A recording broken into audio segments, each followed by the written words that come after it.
Hi there, hello everyone. Thank you for tuning in to this week's episode of Reading Reddit Stories with yours truly, Marissa. In this week's episode, we're going to be talking about best friends, or maybe I should say breast friends.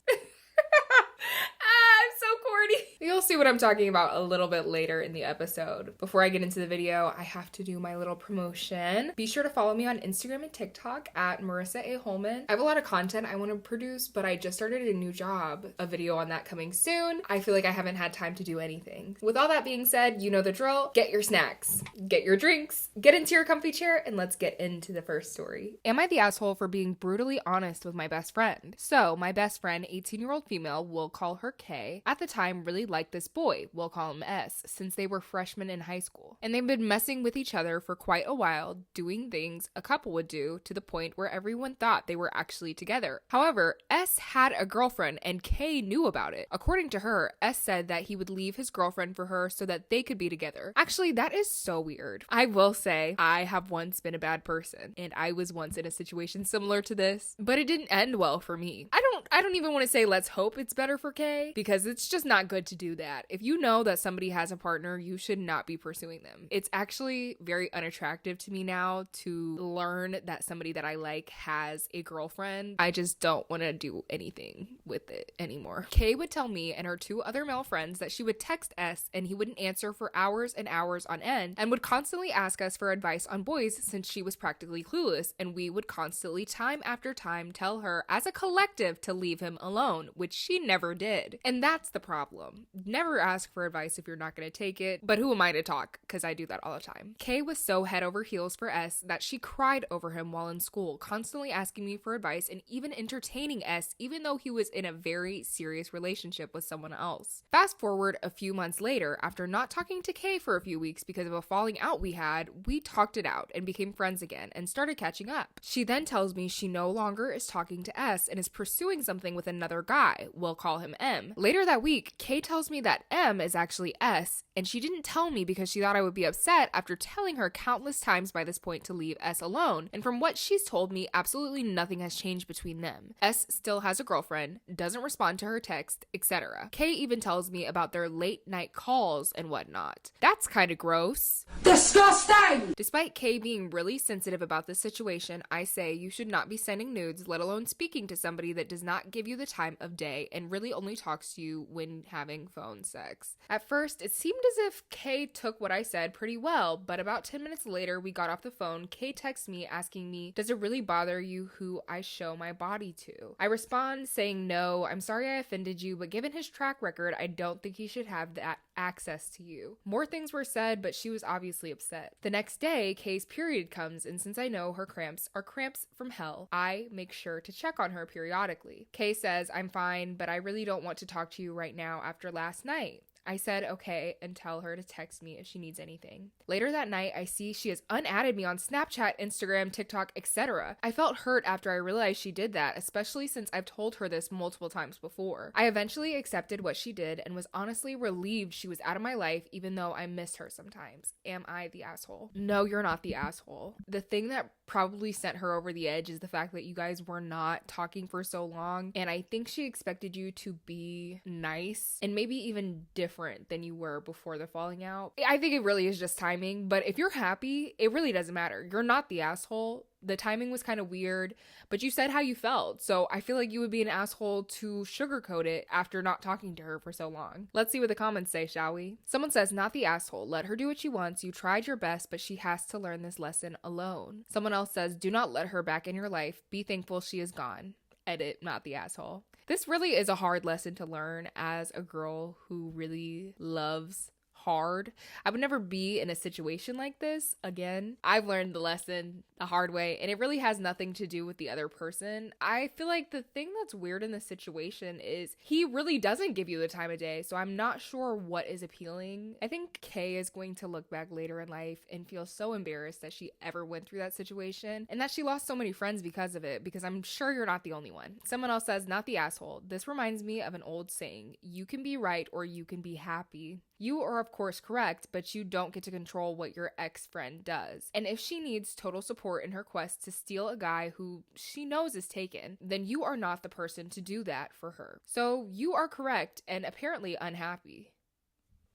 apparently unhappy. I don't know where OP says they are unhappy, but I don't know. She doesn't want a voice in her ear telling her that everything she's doing is wrong or immoral, even though it absolutely is. So she's distancing herself from you. I think you need to view that as the gift it is. You are not birds of a feather, and she's not willing to accept that you have completely different values than she does. She'll have to learn her lesson the hard way. But do you really want to be friends with someone who tries to steal a boyfriend away from someone else? It's one thing for her to have a crush, but as long as he's taken, she really should back off. A true friend can say that without fear. You're experiencing the pain of being a true friend to someone who is not the same back to you. Man, I hate when friendships are not reciprocated. I hate being best friends with somebody that would never consider me their best friend. And I'm glad that I don't have to deal with that anymore. And I'm glad that all the people in my life are willing to tell me when I'm wrong. Support women's rights and women's wrongs. No, that is not what that means in this case. Wait. I support women's rights, and I am mature enough and I care enough to point out women's wrongs. And that's really what you did in this situation. Someone says, not the asshole. You are being a good friend, and she's not being receptive because you are saying things she doesn't want to hear. Some people just have to experience it for themselves. Be at peace that you did the best you could to help. She may never talk to you again, and that's okay. But if she ever does seek you out to say you're right, don't rub it in her face, though. No, I would rub it in her face. Yeah, I was right. It was very weird for you to do that. I will never understand why people will be mean to people that are trying to support them and help them through something. And that's all I have to say on that. Let's go to the next story. Am I the asshole for seeing my wife's best friend's breast? My wife's best friend. My wife's best friend's breast? Oh, okay. That makes sense. For some reason, I thought it was like your best friend's wife's breast, and that would have been even weirder, honestly. But I see that it was your wife's best friend, so. One of my wife's best friends, who has become a good friend of mine as well, is staying with us for a few days. She's sleeping in our guest room, which doubles as my home office. I have a spot on my desk in my office/guest room where I keep my ID for work, and I completely forgot to grab my ID before we all went to sleep last night. That was entirely my mistake. This morning, I had to be at work at 6 a.m. I didn't want to wake her up, so I decided to quietly enter the room and grab it real quick. The door opens directly to the bed, and the desk is off to the right. It turns out she sleeps topless, and when I entered the room, she did not have any cover on, and I saw her breasts. I averted my gaze right away. As I was walking to my desk, however, the floor creaked and I woke her up. She called me a perv. I tried to explain the situation to her, informing her it was an accident, that I averted my eyes instantaneously, and that I simply needed to grab my ID. She was understandably upset. I am about to head home, but I'm afraid it is going to be awkward. I know she was mad at me this morning, but I'm not sure if it has subsided. Am I the asshole here? It was an accident, but I feel bad that I made her feel so uncomfortable. No, you're not the asshole. Honestly, I think she's more of the asshole in this case. She is not sleeping in her home. She is sleeping at your home. I have never once decided to be naked at a friend's house. That's not true. I have decided to sleep naked at a friend's house, but I made sure that I had the cover on. Even if you're moving in your sleep, if I'm naked and I know that somebody else is around me, I cannot risk being unclothed. That's really embarrassing. And I understand her uncomfortability and her embarrassment, but that is a choice that she made. It's really not fair for her to call you a pervert. Honestly, I would call her a pervert because it feels like you're trying to place me in a situation that I didn't want to be in. So no, you're not the asshole. But let's see what the comments say. Someone says, not the asshole. Shit happens. Your intentions were pure and she was rightfully freaked out and reacted quickly. If things are tense when you get home, start by apologizing again and promise to knock next time. Someone responds to them saying, when he saw she wasn't dressed, he should have shut the door quietly and then knocked and gotten her up. Someone said, yes, this absolutely would have been the smartest thing to do. Someone says, if she sleeps naked, it's a little odd that she doesn't also sleep with the door locked considering privacy concerns. But OP wasn't actually being a perv, and the friend didn't predict someone would come in, so not the asshole. I don't know. Literally, okay, this is probably the perfect point. Someone says, yeah, I sleep naked, but I live alone. Even if there are guests sleeping over at my place, I make sure I'm wearing at least a shirt. If I'm staying anywhere else with other people or I'm a guest in someone else's home, I'd never think to not wear a shirt. Like, I don't think she's the asshole. I just don't think she's very smart. No, I don't think she's very smart either. You put yourself in that situation. And this is not, I'm not trying to victim blame, but she's not the victim in this situation. Honestly, I would assume that he was the victim in this situation. He's just trying to go to work. And you're sleeping in the guest room without a shirt on and the door unlocked. I don't know. I don't know. And now a word from Editing Mars. Y'all, this is Editing Mars. I just wanted to hop on here really quickly and say, I don't know what I was trying to get at. It does sound like I was blaming a victim in this case, but I do feel like it is very inappropriate for you to do that in other people's houses. A really good example of what I was trying to say is when you play The Sims 4 and you are a guest in somebody else's house, but you try to sleep in like the master bedroom, they will say that's inappropriate and the sim will get an embarrassed moodlet. I feel like that extends to this situation as well. You should not just be naked in people's homes, even if you are a guest, and I do understand that you deserve your privacy as well. I do feel like maybe he could have knocked on the door. I feel like you should have also locked the door. It's kind of hard for me because I can see it both ways. I just didn't want to sound like I was blaming a victim here. I do think that that is a very uncomfortable situation to be in, but if you sleep naked, you must know how to take the necessary precautions. I would never do that in somebody else's house, but in my house, it's fair game. So that's all I had to say. Bye. Ooh, okay, this is a little bit of an opposing opinion. Someone says, the fuck is with all the not the asshole votes? A guest sleeping in your house has just as much right to feel safe and secure as in their own bedroom. Someone says, you're the asshole for not knocking first. Waking her up would be better than invading her privacy. Someone else says, you're the asshole. Okay, slight judgment for not knocking. I understand your reasons, but it's rude not to knock, even if it is your guest room. When an adult shuts the door, they expect privacy. It's unfortunate you forgot the ID, but that was just an inconvenience you needed to deal with by knocking, apologizing for waking her up, and then quickly grabbing your ID. Okay, now bigger judgment. You saw that she was topless and still entered the room. What is wrong with you? I don't think she called you a perv for the accident. She called you a perv because you were walking around the room while she was unconscious and topless. Get a clue, dude. I guess I didn't really think about it like that. I will say that I have stayed at my best friend's apartment, and he does have a roommate, and he also does have friends stay the night, and they aren't really a knocking household. I feel like I've been there a lot of times where they haven't knocked and they just came in, but I always made sure to lock the door, so it was never an issue. If I am indecent, I will lock the door. That was a misjudgment on her part. Like when you go to a hotel, you wouldn't expect the doors to just be unlocked after you. And if they were, if that's how normal hotels are, and I feel like before we had automatic locking doors, you would lock the door behind you. Would you not? I don't want to say there's not an asshole here because I definitely think it's her over him. I do understand where these people are coming from, but I just don't really... I don't know. Who's the asshole? Comment down below. I'm not really sure. I feel like it's not him, but a lot of people say it's not her. But I digress. Let's get into the next story. Am I the asshole for not wanting my best friend to have other best friends? I don't know how I feel about this, but we'll just have to see. I am 14 female, and my best friend, female 14, have started being best friends this year. During the beginning of the year, our relationship was much stronger and more intact, even when we didn't talk. But recently, she's been leaving me out of conversations and our friendship is more awkward. It's so hard to make conversation with her anymore. She often involves herself with other people, but then when I come around, it gets more quiet. I often get jealous when she's talking and laughing with others. I wanted to talk to her about the situation, but I don't want to seem possessive and selfish. She can have other friends and other interests. I don't like where our friendship stands anymore, and it is because it seems like she's around better people. I don't know why you would say that, because the only reason why they would be better people than you is probably because they are less possessive. And maybe you have grown out of this friendship already. If you're 14, you're probably in middle school, and I definitely understand how it feels having friends in middle school.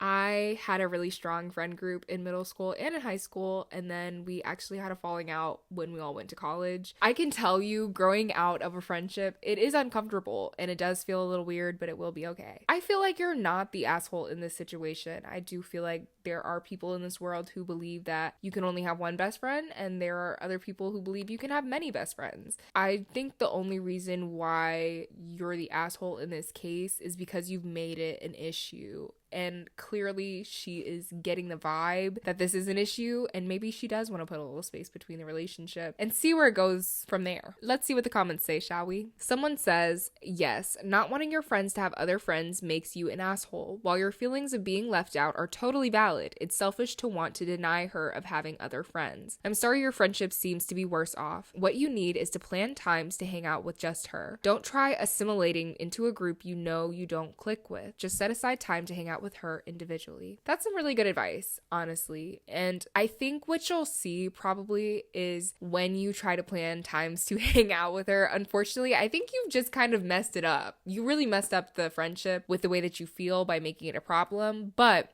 when you decide to hang out, I'm like 90% sure you're probably going to fall out anyway. I feel like maybe she's just grown in a different direction and you kind of have to be okay with that, let that go, and find a new best friend. As someone who's been in a situation very similar, it's just time to find a new best friend, and you might be somebody who has trouble doing that for the rest of your life. I think I'm projecting, so I'm gonna stop. Someone else says, you're the asshole. You can't dictate who they are and aren't friends with. Unfortunately, people are allowed a life outside of you, and sometimes people do just grow apart. This happens at all ages. That's basically what I was trying to get into. I wasn't trying to project my issues onto you. Unfortunately, I have had my fair share of cycling in and out of friendships. I think I'm finally at a point in my life where I am friends with some people that I feel like are going to be in my life for a really long time, which I'm sure you'll meet them soon enough. And I literally just met my best friend 2 years ago. It was instantly we clicked, and I hope nothing ever happens to our relationship, so I'm not going to put anything bad out into the world. Someone else comments, you're the asshole. I would imagine that a few people have just one close friend. It's normal that as you get a little older, you will hang out with more than just one or two people, although some will obviously become closer / better friends than others. It sounds like you rely on your one friend too much and you are jealous she is now making other friends. You can do two things. One, remain jealous, tell her you don't want her to have other friends besides you, and then you'll lose her friendship. Or two, accept that you feel jealous, realize that it is not a productive feeling in this situation, and realize that your friend is allowed to have other friends. Make some new friends yourself. It's good to have multiple friends and acquaintances for fun times and also for support. If you rely on one friend only, they might feel overwhelmed by you being needy. And that is something that I've had an issue with my whole life. I feel like I just love having one friend so much because I feel like this is the dynamic that I like to have. I like to have one best friend, and then I like to be in another really good close friend group with a group of three, as a trio, as a throuple, the Three Musketeers. I really do hope that you guys can still be friends and you can find some other friends that can kind of supplement your needs and your wants to go out and be with the people that you're really close to. Anyway, talk to some new people in your school. Talk to classmates. Try to be social with them. Maybe invite them to go see a movie, do sports, and go shopping together. I gained friends and lost friends throughout the years. That's normal as you mature and grow older, as you move away, and as your lifestyle changes. But I have always had at least some close people to me. I met my friend whom I have the longest friendship with that I still regularly talk to / meet over 16 years ago. Just invest in some other people. It will be so good for your friendship with this friend because you will be less needy and less possessive and less jealous. And I think that's really the best advice I can give to you, OP.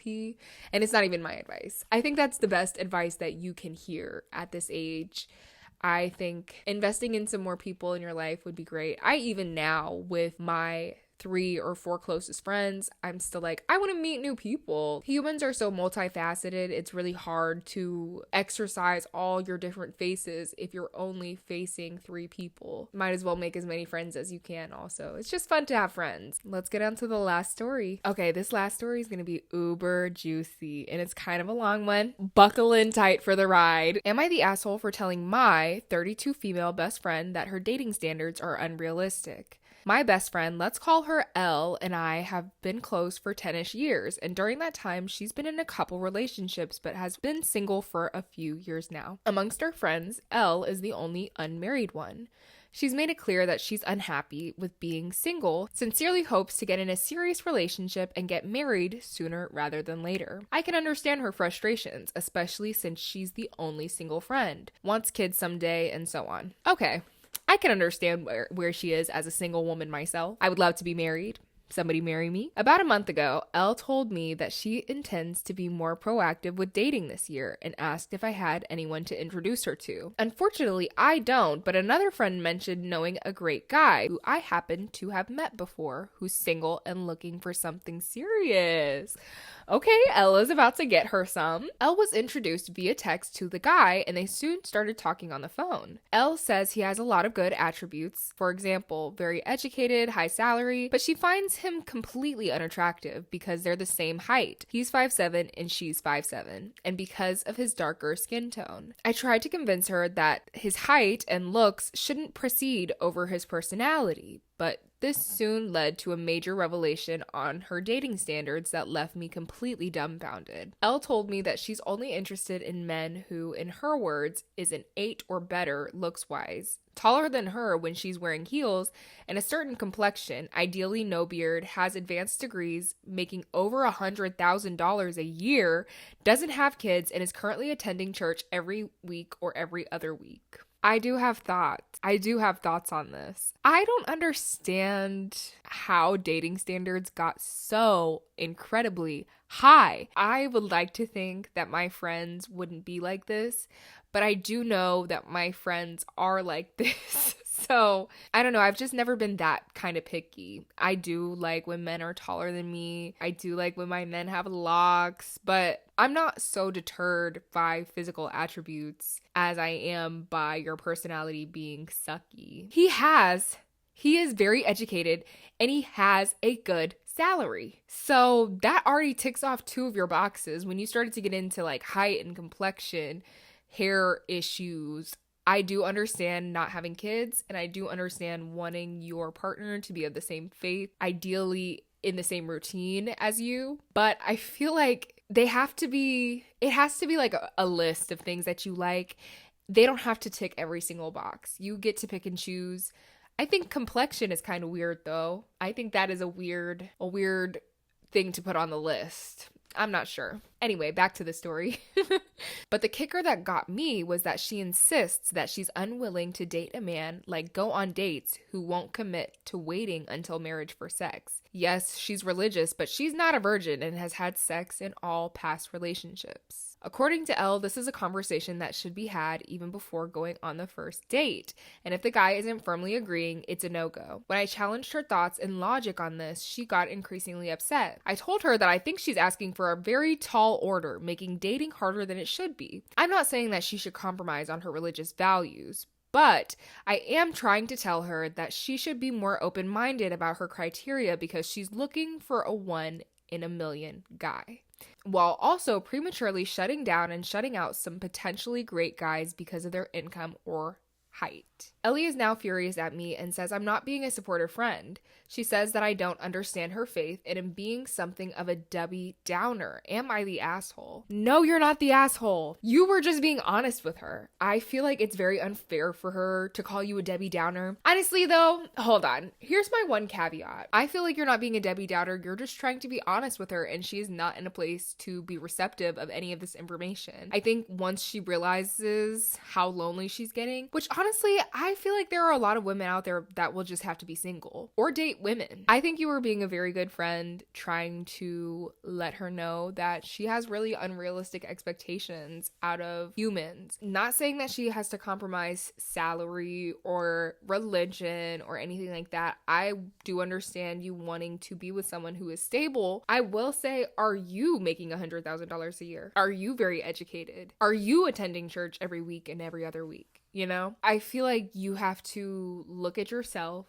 and hold yourself to the same standards that you're trying to hold your potential partner to, because if you see how hard it is to do all of that, you'll understand that much more why it doesn't make sense for you to be asking for a bajillion things. Okay, let's see what the comments say, shall we? Someone says, not the asshole. Her criteria are unrealistic, but there's no use in telling her that. I'd say if she's serious about waiting for marriage, then she needs to drop all the other criteria and only talk to men at church. If she's using it as a filter tool, it's set too high. My wife and I met on Match back in 2007. We were both divorced parents. On the second date, she explained her 6-date rule. I had no problem with that at all. We hit it off, obviously, and by date 4, we were recategorizing visits as dates. Later, she told me about her year of first dates, where she went on a bunch of first dates with guys who she either wasn't interested in or who lost interest in her over the 6-date rule. OP responds saying, I asked her why she isn't looking for prospects at church, and she said all the men at church are already paired off. Shrugs. The original commenter says, of course, single men don't go to church except with their moms.